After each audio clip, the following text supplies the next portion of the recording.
हाल ही में इसका सीजीएल का जो पैटर्न है वो चेंज हुआ है, तो इस पर आपका क्या व्यू है?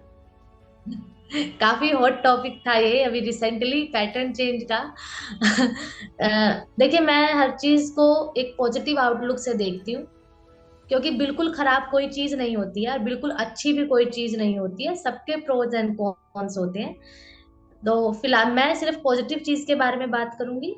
सबसे बेस्ट चीज जो है वो है टीयर 3 हट गया, क्योंकि टीयर 3 की वजह से बहुत लॉस होता है। ठीक, तो वो खराब चीज थी, अच्छा वो हट गया। उसके बाद क्या बोलते हैं, सबका वेटेज हुआ थोड़ा, ये भी सही है कहीं ना कहीं, क्योंकि क्या होता है कि सबका अपना अपना स्ट्रॉन्ग पॉइंट होता है। किसी की जीके स्ट्रांग होती है, किसी का रीजनिंग मैथ बहुत स्ट्रांग है। तो ठीक है, मेंस में अब चारों चीज आ रही हैं, वो भी सही है। और एक और चीज जो मुझे लगती थी कि पहले क्या होता था कि हर स्टेज पे ना, जैसे हम कहते हैं ना, मरना मर जाना हर स्टेज पे, कि प्री हो रहा है तो प्री में एक एक नंबर के लिए स्ट्रगल है, मेंस में एक एक नंबर के लिए स्ट्रगल है, फिर टीयर 3, फिर फाइनल रिजल्ट। मतलब अंत अंत तक बंदे का जो खून था ना पूरा सूख जाता था। इतना ज्यादा स्ट्रगल होता था। वो चीज अब एटलीस्ट अब रिलैक्सेशन है कि अगर आपने तैयारी करी है, अब प्री का आप तो क्वालिफाई हो ही जाएगा। आप बस सोचो कि ऐसा लगता है कि एक ही एग्जाम है, मेंस ही तो देना है, क्योंकि उसी के मार्क्स जुड़ेंगे, प्री का तो जुड़ना ही नहीं है। जिसने मेंस तक की तैयारी की उसका प्री तो क्वालिफाई होना ही होना है। तो एक तरीके से जैसे कि हमारा नोटिफिकेशन आई थिंक कब आया था, सितंबर में आया था आई थिंक, मुझे ढंग से याद नहीं, सितंबर में ही आया होगा। तो जिनकी तैयारी थी पहले से थोड़ी सी भी, उनको ये पता था कि हमारे पास अब कितना टाइम है, मेंस तक का टाइम है। ये नहीं कि प्री तक का ही टाइम है, कि प्री तो हो ही जाएगा क्लियर। तो ये चीज ठीक है, थोड़ा रिलैक्स है बंदे का, आराम से शांति से तैयारी कर सकते हैं आप। Okay ma'am. तो इसके बाद है कि आपने जो मतलब एग्जाम्स दिए थे उनको आपने मतलब इग्नोर किया था, जो बाकी के एग्जाम सीजीएल को छोड़कर। तो आपके पेरेंट्स का क्या रिएक्शन था? इग्नोर नहीं किया था, लेकिन मतलब ये आपने इतना ज्यादा एक्सेप्ट नहीं किया था? तवज्जो नहीं दी थी। हाँ, ये था कि मुझे यही इसी में जाना था इसलिए। जी जी। तो आपके पेरेंट्स का क्या रिएक्शन था कि इतनी मेहनत करके बाद कई बच्चे जो होते हैं वो उसमें क्लियर होते हैं, लेकिन आप जो है उनको उतनी प्रेफरेंस नहीं हाँ, दी थी उस टाइम पर? पेरेंट्स का ये था कि उनको ये था कि क्योंकि ऑलरेडी मैंने भी बहुत फेलियर देखे थे, हर बार मैं मेरिट आउट हो रही थी, तो उनको ये था कि एटलीस्ट एक तो ऑप्शन लेके चल। सारे के कहीं ऐसा ना हो कि सीजीएल में किसी वजह से ना हो। उनको बहुत डर था कि नहीं हुआ तो हम तेरी बात पे क्यों यकीन करें। तो इसलिए फिर मैंने उनकी तसल्ली के लिए मैंने सीएचएसएल की डीवी मैंने दिया था। इसी वजह से उसमें मुझे अपनी रैंक पता है कि 160 थे, मैंने सीएचएसएल का डीवी दिया एक ऑप्शन के लिए मैंने, ताकि वो लोग कन्विंस हो जाए, तो उनको तसल्ली हो गई कि चलो ठीक है, अगर सीजीएल में नहीं हुआ तो इसमें तो हो जाएगा। बाकी फिर बोले ठीक है, बाकी तेरी मर्जी है, बस एक तो ऑप्शन में रखना है, तो मैंने सीएचएसएल को ऑप्शन में रखा था। तो नेक्स्ट क्वेश्चन है कि जब आपने एसएससी का जो सीजीएल एग्जाम क्लियर कर लिया था, जो कि आपका मतलब जब सबसे मेन गोल था, तो आपके पेरेंट्स का क्या रिएक्शन था उसके बाद, और आपका क्या रिएक्शन था? जब रिजल्ट आया तो 7 बजे हुए थे, हमें एक्सपेक्टेड था कि रिजल्ट आ सकता है आज। तो जैसे रिजल्ट आया, मैंने एक बार तो मैं बहुत ज्यादा मुझे कुछ समझ नहीं आया था, आई वॉज लिटरली ब्लैंक। मैंने अपने फ्रेंड को बोला, ग्रुप में मैसेज किया कि जल्दी से रिजल्ट, मेरा नाम देखो। नाम है लिस्ट में नहीं है, तो वो लोग सब अपना चेक कर रहे थे। तो वो उन्होंने देखा नहीं, मुझे नहीं पता, लेकिन मेरे से सबर नहीं हुआ। मैंने खुद ही देखा नाम, और ये देखा कि हाँ, ये जो भी कोड है वो देख लिया मैंने। मैं बस हो गया, मैंने ना रैंक देखी अपनी ना कुछ, मुझे मैंने बस ये देखा कि मुझे 4600 ग्रेड पे मिल गई है। मेरा मेन एम 2020 सीजीएल से यही था। वो देख के मैंने फोन बंद कर दिया, फिर मैं बैठ गई आराम से। मुझे कुछ समझ नहीं आया था क्या हुआ है क्या नहीं। मेरी जो मम्मी थी वो बात कर रही थी किसी से, तो मैं गई, उनको मैं बुला के लाई, मैंने कहा इधर सुनो, मुझे कुछ बात बतानी है। तो मम्मी बोली क्या हुआ, रिजल्ट आ गया? मैंने कहा हाँ आ गया। तो वो कह रही कि तो क्या हुआ, उनको लगा कि शायद नहीं हुआ है इसलिए इतनी हड़बड़ी से गई है। बोली हुआ कि नहीं हुआ, मैंने कहा हाँ हो गया। तो फिर उनको लगा कि हो गया तो हो सकता है इसको लेवल 7 की जॉब नहीं मिली होगी, लेवल 4 5 ऐसे मिला होगा। तो बोली कि लेवल 7 नहीं मिला। मैंने कहा नहीं, वो भी मिल गया, इंस्पेक्टर ऑफ पोस्ट ही मिला है। तो वो तो उन्होंने मुझे हिला, ऐसे हिलाया, क्या हो तो कुछ कुछ तो एक्सप्रेस कर। बिल्कुल स्टिल थी मैं उससे, मुझे कुछ समझ नहीं आ रहा था। मुझे लिटरली एटलीस्ट 2 दिन मुझे लग गए उसको एब्जॉर्ब करने में कि हाँ मेरा सिलेक्शन हो गया है फाइनली। वरना कोई रिएक्शन नहीं था, मैं बिल्कुल ब्लैंक थी। ऐसा लग रहा था कि जैसे सब कुछ बहुत लाइट हो गया है। बहुत अलग ही फीलिंग थी, वो बहुत ज्यादा अलग फीलिंग थी। लेकिन जब 2 दिन जब लोग आने शुरू हुए ना, भाई कॉन्ग्रेट्स बोलने के लिए, फोन आने लगे, मैंने तो फोन इतना बंद कर दिया था, लेकिन नेक्स्ट डे जब फोन वगैरह आने लगे तब जाके खुशी हुआ कि हाँ चलो हो गया सिलेक्शन, पक्का हो गया है। Okay, great. सो उसके बाद अब क्या गोल है आपका नेक्स्ट? लाइफ में कभी भी गोल जो है खत्म नहीं होते हैं, होने चाहिए भी नहीं। जी जी। ये और सिर्फ करियर की बात नहीं है, करियर हो या वैसे मैं ओवरऑल लाइफ की बात कर रही हूँ, कुछ ना कुछ गोल आपके कुछ ना कुछ होना चाहिए आपके पास करने के लिए। तो वक्त के साथ साथ देखते हैं कहाँ तक जाएंगे, क्या क्या करेंगे, बहुत सारी चीजें हैं, देखते हैं। जी जी जी, जर्नी रही है इतनी लंबी। इतनी भी लंबी नहीं, मतलब बहुतों की इससे भी ज़्यादा लंबी होती है, पर फिर भी मतलब इतना टाइम देना और फिर भी कंफर्म नहीं होना कि होगा या नहीं होगा, तो इसमें डिमोटिवेशन भी होता होगा, तो फिर उसको कैसे डील करते थे आप? हाँ, जो भी प्रिपरेशन करता है वो इस चीज को तो झेलता ही है। और उसमें भी बहुत मैं समझू कि बहुत लकी लोग होते हैं जिनका फर्स्ट अटेम्प्ट में निकल जाता है। तो क्योंकि जब फर्स्ट अटेम्प्ट में जो हम तैयारी करते हैं ना, वो एक अलग ही जोश होता है उसमें, हमारा चीजें खराब होनी शुरू होती है जब आपका सिलेक्शन नहीं होता है एक बार में। फिर जो होता है ना, एकदम से एकदम नीचे गिरते हैं आप। तो वो होता मोस्टली लोगों के साथ होता है ये, और वो बहुत बुरा फेज होता है, बहुत सफोकेटिंग होता है, स्ट्रेस, कभी चिड़चिड़ापन, इरिटेट हो रहे हैं, फ्रस्ट्रेशन पीक पे हो जाती है। उस दौर में डिमोटिवेशन भी बहुत होता था। आप खुद सोचिए कि हमने कोई एग्जाम दिया है, हम उसके एंड तक गए हैं, फिर रिजल्ट आ रहा है, देख रहे हैं नाम नहीं है लिस्ट में, बार बार वही चीज होना, अंदर से बिल्कुल डिवास्टेटेड वाली फीलिंग हो जाती थी। उस दौर में यही था कि अपने आप को कैसे बैलेंस रखा मैंने। एक एक तो ये है कि सोशली कट ऑफ करना, सोशली कट ऑफ जैसे कि इंस्टाग्राम वगैरह में यूज नहीं करती थी। एक टाइम वेस्ट का तो रीजन जो है सो है क्योंकि एडिक्शन हो जाता है, वो ठीक है। लेकिन एक दूसरी चीज ये भी थी कि हर कोई सोशल मीडिया पे बहुत खुश नजर आता है, लगता है कि सब अपनी लाइफ में चिल कर रहे हैं, घूम फिर रहे हैं, पार्टी कर रहे हैं। हम लोग क्या कर रहे हैं, हम लोग बुक लेके बैठे हैं एक कमरे में बंद, सुबह उठ रहे हैं उस बुक के साथ, सो रहे हैं उस बुक के साथ। तो वो एक अलग ही फ्रस्ट्रेशन होता है। तो इसलिए मैं सोशल मीडिया से कट ऑफ रखती थी, लोगों से भी ज्यादातर कट ऑफ इसलिए रखती थी क्योंकि फिर क्या होता है कि अब लोगों के साथ अगर आप हो लिंक में ज्यादा, तो आपको मिंगल भी होना पड़ेगा। अब किसी का बर्थडे है, किसी का कुछ है, नहीं जाओ तो फिर वो बोलने लग जाएंगे, तो वो उन सब मैं ऐसी चीजों को अवॉइड करती थी। जरूरी नहीं ना कि हर जगह हम जवाब सवाल करें, रिटायलेट करें, जरूरी नहीं है, तो अवॉइड कर दो, मैं अवॉइड करती थी। और साथ ही साथ क्या बोलते हैं, कभी जब माइंड बहुत ज्यादा मूड खराब होता था तो जो भी मेरी अच्छी चीजें होती, जैसे कि मान लो मुझे कुकिंग का शौक है या पोइट्री लिखना, ड्राइंग करना, वो कर लिया करती थी। स्पिरिचुअल चीजें पढ़ लिया, कुछ भी सुन लिया करती थी, फिलोसफिकल चीजें जिसमें मेरा इंटरेस्ट है। और एक पोएम भी है जो मैं हमेशा, जब मैं बहुत ज्यादा परेशान होती थी तो मैं अपने आप में वो पोएम हमेशा गाती थी, बोलती थी। वो पोएम मैं शेयर करना चाहूंगी, तो वो पोएम लिटरली मैंने उस पोएम को कई बार गाया है, कई बार। जिसकी मुझे 4-5 लाइनें मैं उसकी शेयर करना चाहूंगी अगर आप कहें तो। जी अ, जी बिल्कुल।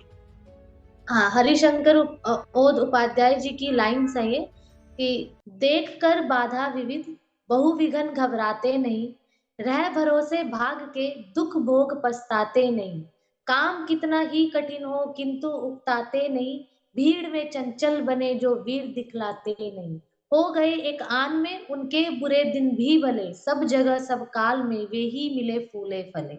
जो अभी आपने सीजीएल क्लियर किया है, ये कौन सा आपका अटेम्प्ट था? सीरियस अटेम्प्ट बोलो तो सेकंड था। फर्स्ट तो मेरा अटेम्प्ट ऐसे ही खराब हो गया था, पता ही नहीं था, लेकिन सीरियसली जब मैं तैयारी शुरू की तो मेरा सेकंड था। 19 वाले में मैं एंड तक गई थी, मेरिट आउट हुई थी। फिर ये 20 वाला था जिसमें मेरा हो गया था सिलेक्शन। ओके ओके, सो कभी आपको ऐसा लगा था कि मुझे छोड़ देना चाहिए? हाँ बिल्कुल लगा था। ये बात है लास्ट से लास्ट ईयर की, यानी कि 30 सितंबर 2021 की बात है ये। उस टाइम ना ये लग रहा था कि मतलब सब एक ठीक है, मेरिट आउट हो रहे हैं, इट्स ओके, लेकिन मुझे लग रहा था कि CHSL 2018 में तो डेफिनेटली होगा मेरा सिलेक्शन, क्योंकि पिछले जितने भी मैंने देखे थे सब में था कि इतने गैप, इतना मार्क्स होता है, मतलब अक्सर कट ऑफ जो है तो 10-12 नंबर ही ज्यादा जाती है। तो मुझे लगा कि मेरे तो फिर भी 22 नंबर ज्यादा, तो मेरा सिलेक्शन तो डेफिनेटली इसमें तो हो ही जाएगा। उस टाइम बहुत शॉकिंग लगा जब उसमें भी नहीं हुआ मेरा, मैं .4 से रह गई थी। तो उस मोमेंट पे घर में एकदम सन्नाटा कि मतलब क्या हुआ है क्या नहीं। मम्मी, घर वालों ने बोला, मम्मी ने तो नहीं, मेरे पापा ने या और भी लोग बोला कि तुम किसी और एग्जाम को देती नहीं हो, बैंकिंग ट्राई करो, टीचिंग कर लो। और भी लोग हैं जिन्होंने बोला कि दूसरे लाइन में जाके देखो। उस टाइम एक बार पूरी रात उस दिन बैठ के सोचा कि क्या करना चाहिए, मतलब छोड़ दूं, क्विट कर दूं। फिर ये लगा कि जब इतना टाइम, इतना इमोशन हमने इसमें इन्वेस्ट कर दिया है, तो इसको ऐसे तो नहीं जाने देना चाहिए। क्योंकि अगर मैं इस लाइन को चेंज कर लूंगी, मैं कुछ और करने लग जाऊंगी, मान लीजिए टीचिंग या कुछ भी, ये टाइम तो, ये जो मेहनत मेरी बेकार जाएगी। ये तो मुझे लगा नहीं, मुझे इसको ऐसे बेकार नहीं जाने देना है। मुझे करना तो यही है, चाहे कुछ हो जाए, चाहे कितना भी टाइम लग जाए, अब यही करना है। अब इतना टाइम लगा दे तो कोई नहीं। तो मैंने तब डिसीजन लिया कि नहीं, मुझे यही करना है। मैं नेक्स्ट डे उठी, मैंने बुक उठा के बैठ गई, मुझे तैयारी करनी है, जो होगा देखी जाएगी। ये चीज था। और शायद यही मैं हमेशा बोलती हूँ एक चीज की, जब आप लाइफ में ना, एक मोमेंट आता है सबका, एक ऐसा मोमेंट आता है जहाँ पे आपके पास दो ऑप्शन होते हैं। या तो आप उसे करिए आगे बढ़ के, या फिर आप वहां से वापस मुड़ जाइए। और 99% लोग, मुझे लगता है, वहां से वापस मुड़ जाते हैं। जो जी 1% लोग रिस्क लेके आगे बढ़ते हैं ना, सक्सेस वही खड़ी होती है। और लिटरली शायद मैं वहां आगे बढ़ी, और मेरा उसके बाद सिलेक्शन ही सिलेक्शन सभी एग्जाम में हो गया। तो ये चीज प्रैक्टिकली मैंने देखी है। ऐसा मोमेंट सबके साथ आता है कि डिसीजन हम नहीं ले पाते, और ज्यादातर लोग क्विट करते हैं। नहीं करना चाहिए। अगर आपको खुद पे ट्रस्ट है, आपने, आपको लग रहा है कि आपने सच में इतना टाइम, इतना लगाया है, वो ऐसे ही नहीं लगाया है, यकीन है, तो आगे बढ़िए। जी जी जी। और अभी आपको कैसा लगता है, मतलब अगर उस टाइम आपने क्विट कर दिया होता तो अभी क्या लगता है आपको कि मतलब अभी क्या सोचते हैं उसके बारे में आप? अगर मैंने उस टाइम क्विट कर दिया होता तो मैं आज आपके साथ यहाँ नहीं होती। जी जी जी बिल्कुल। कम मार्क्स मिले, किसी वजह से आप नहीं हो पाए, तो आज तभी उसी वजह से आपको इतना हाई लेवल का जो जॉब मिला है। शायद आपको उस टाइम लेवल 4 का जॉब मिल जाता तो आप उसी में खुश हो जाते, लेकिन मतलब आपने उसके हाँ, बाद मेहनत हाँ, की। मन का हो तो अच्छा, ना हो तो और भी अच्छा। बिल्कुल ठीक बिल्कुल है, बिल्कुल। क्योंकि वो कुछ ना कुछ आगे के लिए अच्छा ही होता है। मैं एक और चीज जानना चाहूंगा कि ये जो आपकी जर्नी रही है, तो इसके सबसे जो मेन चैलेंजेस आप बताना चाहेंगे? मेन चैलेंजेस तो देखिए यही है, प्रिपरेशन वगैरह तो अलग चीज है, बट खुद को मेंटली इमोशनल लेवल पे बैलेंस रखना ही बहुत बड़ी चीज है। क्योंकि यही नहीं हो पाता आज के टाइम में। फ्रस्ट्रेशन इतनी है, स्ट्रेस इतना ज्यादा सब लोग लेते हैं कि खुद को उस हिसाब से मैनेज कर पाना ही, पेशेंस रख पाना ही बहुत मुश्किल काम है। जिसने ये चीज कर लिया, तो उसका हो ही जाएगा कभी ना कभी। तो मैं इसके लिए, मैंने बताया अभी आपको कि मैं थोड़ा फिलोसफिकल चीजें, स्पिरिचुअल चीजें सुनना, जानना, वो सब मैं करती थी। एक्सरसाइज करना, रूटीन इसीलिए मैंने रखा कि मैं सुबह उठ के एक्सरसाइज वगैरह करना, इसी वजह से। क्योंकि उससे क्या होता था, मुझे ऐसा लगता था कि मेरा पोटेंशियल जो थोड़ा और ज्यादा बढ़ गया, मैं ज्यादा एनर्जेटिक फील करती थी। तो इस तरीके से खुद, ये सब चीजें मैं छोटी छोटी चीजें करती थी। Okay great. सो मैम, मैं अब जानना चाहूँगा कि आपने सेल्फ एजुकेशन के थ्रू स्टडी की है और प्रिपरेशन की है इसके लिए, तो अभी जो है वो बहुत सारे प्लेटफॉर्म्स हैं, यूट्यूब कर लें या फिर इंटरनेट पर बहुत सारे प्लेटफॉर्म हैं जो कि प्रोवाइड करवा रहे हैं स्टडी या प्रिपरेशन, और बहुत सारे उनमें से हैं जो कि फ्री भी करवा रहे हैं। तो आप क्या बताना चाहेंगे कि कौन से ऐसे प्लेटफॉर्म हैं जो कि ऑथेंटिक है, जो कि आपने भी यूज़ किए थे? देखिए बहुत सारे प्लेटफॉर्म है, कंटेंट की कोई कमी नहीं है। बीते 1-1.5 साल में तो बहुत ही कंटेंट आ चुका है हर तरफ। ठीक है। मैं किसी के बारे में कोई कमेंट नहीं करना चाहूंगी, ना मैं किसी को बुरा बोलूंगी, ना मैं किसी को अच्छा बोलूंगी। जिसको जहां जो अच्छा लगे वो ले। मैं बस इतना कहना चाहूंगी कि ट्रस्ट बहुत इंपॉर्टेंट है। ठीक है, ट्रस्ट इसलिए आप कोई भी काम जिसमें कोई दूसरा भी बंदा इन्वॉल्व है, उसमें आपको ट्रस्ट करना होगा। अगर कोई, मान लीजिए कोई टीचर ही है, कोई भी एजुकेटर है, वो हमें पढ़ा रहा है, जब तक आप उस पर ट्रस्ट नहीं करेंगे ना, आपके मन में हमेशा डाउट रहेगा, और आप 10 एजुकेटर्स के पास घूमेंगे, और आपका फिर जो है, आपको आपको फिर कोई पसंद भी नहीं आएगा। पर एक ही को देखिए, उस पर ट्रस्ट करिए, और उसी उसी को फॉलो करिए। धीरे धीरे आपको खुद ही समझ में आने लग जाएगा कि हमको क्या करना है, क्या कैसे पढ़ना है। 10 जगह भागने से कोई फायदा नहीं है। हर कोई पढ़ा रहा है, हर किसी के पास बच्चे पढ़ रहे हैं, और हर किसी से बच्चे सिलेक्शन भी ले रहे हैं। हर जगह है सिलेक्शन लेने वाले बच्चे, तो जी हम क्यों किसी को गलत और किसी को खराब, अच्छा कैसे बोल सकते हैं। जी इसलिए मैं इसके बारे में, मेरी तरफ से नो कमेंट। जिसको जो अच्छा लगे वहां पढ़िए, बस ट्रस्ट करिए उस पर। ये जो इंटरव्यू है, मेरे को पूरी उम्मीद है कि जो बच्चे कॉम्पिटिटिव एग्जाम्स की तैयारी कर रहे हैं उनके लिए बहुत ही ज़्यादा वैल्यूएबल होने वाली है। तो मैम, लास्ट में मैं आपसे एडवाइस जानना चाहूँगा स्टूडेंट्स के लिए, जो आप देना चाहेंगे। देखिए, इस टाइम पे CGL 22 के लिए जो मेरी तरफ से सजेशन है, हालांकि अब एग्जाम को काफी कम टाइम रह गया है, तो अभी तो मैं यही बोलूंगी कि जिसकी जितनी तैयारी है उसी को रिवीजन करे, मॉक दे जितना हो सके, मॉक को अवॉइड नहीं करना है। और मॉक लगाते टाइम जिन चीजों का ध्यान रखे वो है एक्यूरेसी। एक्यूरेसी बहुत मैटर करेगी, क्योंकि एक क्वेश्चन पे आपके 4 मार्क्स कट रहे हैं, वो नेगेटिव मार्किंग जो है बहुत ज्यादा है, वो पहले वाला पैटर्न नहीं है, आप नेगेटिव मार्किंग को इग्नोर नहीं कर सकते। तो एक्यूरेसी पे ध्यान देना है। अगर आप रीजनिंग मैथ का जैसे एक सेक्शन अगर 60 क्वेश्चन है, आप 45 क्वेश्चन ही करिए, लेकिन उसको सही करके आइए, बजाय इससे कि आप कर लिया आपने 55-56 क्वेश्चन और आपकी एक्यूरेसी खराब हो गई, तो बहुत लॉस होगा इसका। सेम चीज है इंग्लिश में और जीके में भी, रैंडम तुक्के मारने की अब जरूरत नहीं है। अच्छे से करें, जितना भी करें, एक दो का गैस वर्क लिया जा सकता है पर ज्यादा नहीं, वरना नेगेटिव मार्किंग से बहुत लॉस होगा। तो अपना मॉक लगाएं जितना हो सके, फालतू की चीजें को अवॉइड करें, फालतू ज्यादा पढ़ने को अवॉइड करें। एक ही बुक को 10 बुक को पढ़ने से अच्छा एक ही बुक को 10 बार पढ़ो, ऐसा मेरा मानना है। तो यही छोटी चीजें जो अब इस एंड मोमेंट पे ध्यान रख सकते हैं, और तो क्या ही चीज है। अपना पॉजिटिव रहे, अपने आप को बैलेंस रखें इमोशनल मेंटल लेवल पे, ज्यादा लोगों से मिलना जुलना नहीं, क्योंकि जितने लोगों से मिलते हैं ना उतने ओपिनियन, उतना हमारा माइंड डिस्ट्रैक्ट होता है, वो सब अवॉइड करें इस टाइम पे, बेटर रहेगा। थैंक सो मच मैम, जो कि आपने इन्फॉर्मेशन शेयर किया वो शायद ही मतलब पे करने के बाद भी बच्चों को ना मिले। इतनी बढ़िया इन्फॉर्मेशन आपने और नॉलेज शेयर की है, और मुझे उम्मीद है कि बहुत सारे बच्चे जो हैं उनकी लाइफ में कोई ना कोई हेल्प ये करने वाली है। बिल्कुल, मुझे भी खुशी होगी अगर ऐसा हो तो। जी मैम, जी मैम, बिल्कुल।